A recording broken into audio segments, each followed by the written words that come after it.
Originally from Minnesota. I'm going to be speaking about basically war, or at least the wars that the U.S. has been involved in recently. And like I said, originally from the Twin Cities, but moved away to be in the Army active duty for 9.5 years, to include some school. So can you tell, I guess, give me a little rundown of some of the what sort of things I guess you're going to be having to say?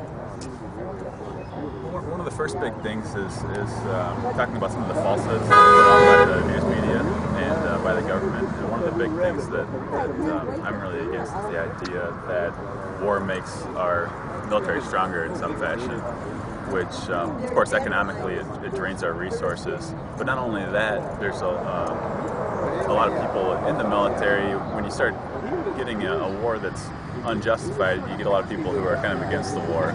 The military has less people to draw from. Now they don't retain the really good, smart people. They end up having and being run by people who really don't have any other options in life, so they stay in the military, even though a lot of them don't even agree with foreign policy in the first place. I think we've seen a lot of that, especially with the Iraq surge in 2006 and 2007.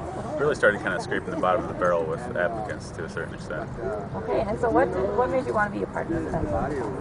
Well, Ms. Hensel over there had asked me to. I was a delegate to the Republican State Convention and hoping to get some of these neoconservatives out of office that tend to run the Republican Party at the federal level, and hoping to put some more Ron Paul type libertarians in there, and hopefully unseat some of these people. And of course, the foreign policy of Mitt Romney and Barack Obama is basically identical these days. So unseat some of these people who want to send us to war all the time. And Robin asked me to come and speak on behalf of, just from a perspective of someone who's been in the military and seen a lot of the effects of war. Okay. And so what is your hope for this today, for what effect it'll have on the community?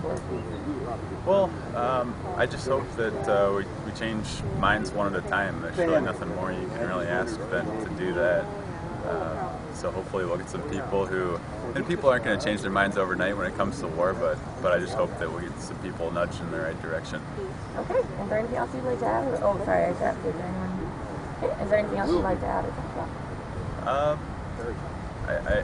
One thing I'd like to say is that we can sit here and discuss and argue about the morality of war over and over and over again, and I think that these last two wars could have been avoided on that level. But the more important thing to ask yourself is, can we afford these wars? So arguing about the morality of these wars and the justifications is kind of like arguing about whether or not I should go buy myself a Boeing 747.